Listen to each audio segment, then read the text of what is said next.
En Londres, un escritor sale a la calle. Desde una casa en el corazón del literario barrio de Bloomsbury, Salman Rushdie reivindica con estos simples pasos la libertad de pensamiento y de expresión. El novelista, guionista, ensayista e intelectual se convertía en un caso tras la condena de los radicales islámicos de su libro Los versos satánicos en 1989. Ahora, en plena tormenta islámica contra una película denigratoria del profeta Mahoma, el régimen iraní ha renovado la fatwa y aumentado la recompensa por su asesinato. El argumento, que si hubieran acabado con él en su día, habría servido de escarmiento. Salman Rushdie, la versión más moderna de Cassandra, publica Joseph Anton, el relato de sus días en clandestinidad.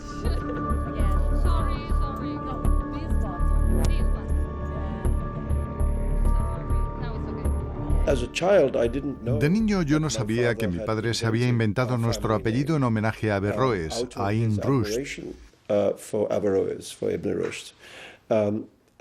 Solo me enteré cuando me hice mayor y entonces él me lo explicó. Más adelante estudié la vida de Averroes cuando hacía historia y entonces me di cuenta de que era un pensador muy interesante, porque era muy progresista para su época. Fue alguien que combatió el sentido literal del Islam. Él creía en la posibilidad de interpretarlo y modernizarlo. Cuando estalló todo el escándalo en torno a mi libro, pensé, al menos tengo el nombre adecuado. El escándalo estalló en 1989, el año que cambió el mundo, cuando se cayó la barrera física del muro de Berlín y del mundo bipolar y se levantó una frontera espiritual e ideológica entre fundamentalistas islámicos y liberales. Salman Rushdie había conseguido arrasar con su novela Hijos de la Medianoche sobre la partición de la India en agosto de 1947. Entonces Viking Penguin le había dado un anticipo de $850.000, como se suele decir de la época, por su próxima obra, Los versos satánicos. La trama principal, dos actores indios como él, Jibril y Saladin, que caen de un avión en la escena multicultural de Londres. La secundaria, los versos satánicos que el diablo habría dictado a Mahun, el nombre despectivo que daban los cruzados a Mahoma. Para Jomeini, que emitió la fatwa, edicto religioso de pena de muerte contra él, Rushdie era un apóstata aposta.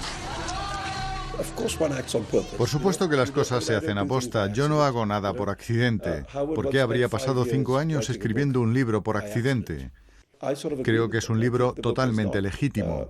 Algunas de las personas que lo atacaron no lo habían leído. No creo, por ejemplo, que el ayatolá Jomeini hubiera visto nunca un ejemplar. Escrito en tercera persona para distanciarse de unos acontecimientos que Rushdie nos describe como desproporcionados, exacerbados y a ratos tan grotescos, el lenguaje huye de lo artificioso. En el máximo nivel de seguridad, con la reina y el primer ministro, Rushdie estuvo protegido 24 horas al día por los servicios secretos ingleses. Con la operación Malaquita, dejó de ser Salman Rushdie para convertirse en Joseph Anton, nombres de dos de sus escritores favoritos, Conrad y Chekhov. Chekhov, el poeta de la soledad, el aislamiento, el anhelo de estar en otro sitio. En cuanto a Conrad, tiene una frase que siempre me ha encantado y que se convirtió en una especie de lema para mí durante esos años. Está tomada de su libro El negro del Narcissus. Hay un marinero que se está muriendo de tuberculosis y otro marinero le pregunta, ¿por qué te embarcaste en este viaje si sabías que estabas enfermo? Y él contesta, debo vivir hasta que muera, ¿no? Rushdie tuvo que permanecer varios años en el más absoluto de los ostracismos para no complicar las negociaciones para la liberación de los rehenes occidentales en Líbano.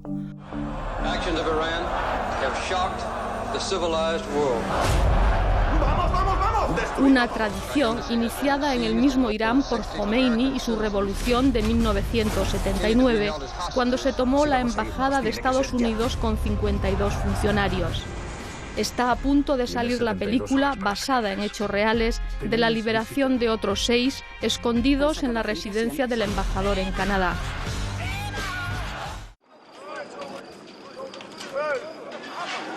Una nueva oleada de ataques a las legaciones extranjeras se ha iniciado una vez más con la proclamada protesta contra un insulto al profeta Mahoma. Esta vez el film norteamericano La inocencia de los musulmanes, que ha vuelto a incendiar los ánimos, de Túnez a Sudán, de Egipto a Pakistán.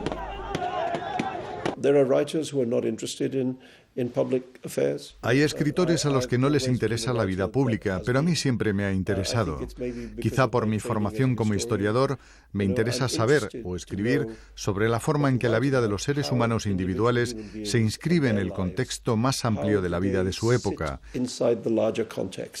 sobre cómo sus vidas se ven afectadas por este contexto global y cómo ellos mismos son capaces como individuos de tener una influencia sobre este. El traductor de los versos satánicos al japonés fue asesinado, al italiano herido. Su editor noruego se salvó por los pelos de un atentado. Cansado de un silencio impuesto, Rushdie comenzó a hacer campaña política por sí mismo y su causa, con la ayuda inestimable de una red de amigos que incluían la inteligencia de una época. El dramaturgo inglés Harold Pinter se desplazó a la sede del gobierno británico, Downing Street, con un grupo de escritores.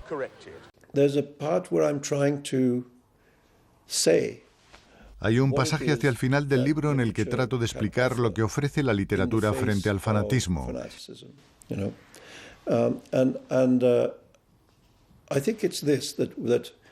Y creo que es lo siguiente: vivimos en una época en la que la gente trata de obligarnos a definirnos muy restrictivamente. Somos occidentales, somos musulmanes, etc. Y esas definiciones restrictivas hacen que nos sea más fácil entrar en conflicto los unos con los otros.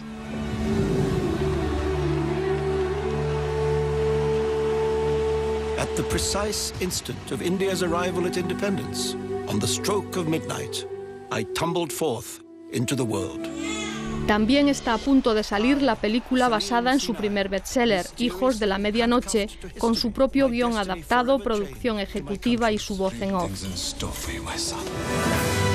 La oportunidad de sus temas, cual Cassandra moderna como vemos estos días, le hacen estar siempre de actualidad, con la sospecha permanente sobre sus dotes de profeta. A child and a country were born at midnight, once upon a time. And our lives have been, in spite of everything, acts of love. I don't know, I hope not. No sé, espero que no. No tengo el menor interés en ser un profeta. Ya he tenido bastantes problemas con los profetas, no voy a presentarme para ese puesto. Pero sí es cierto que mis libros parecen haber seguido ese patrón. El hecho de que mi novela Furia, que trata de Nueva York, fuese publicada el 11 de septiembre de 2001 es una coincidencia estremecedora. Pero no sé qué decir al respecto. Todo parece formar parte de mi extraño destino. Rushdie vive entre Estados Unidos y Europa. Ahora tiene entre manos una serie de televisión donde se mezcla una extraña ciencia ficción y paranoias políticas. De pie en la puerta del Hotel Alcyon vio marcharse los Jaguar de la policía. Recordó entonces que debía ir a ver a los agentes inmobiliarios de Westbourne Grove, firmar el contrato de alquiler de la casa de Colville Mews y echar otro vistazo al lugar. Muy bien, pues, pensó, allá vamos. Salió del Hotel Alcyon a la calle, Holland Park Avenue, y levantó el brazo para parar un taxi que pasaba. Fin, por el momento.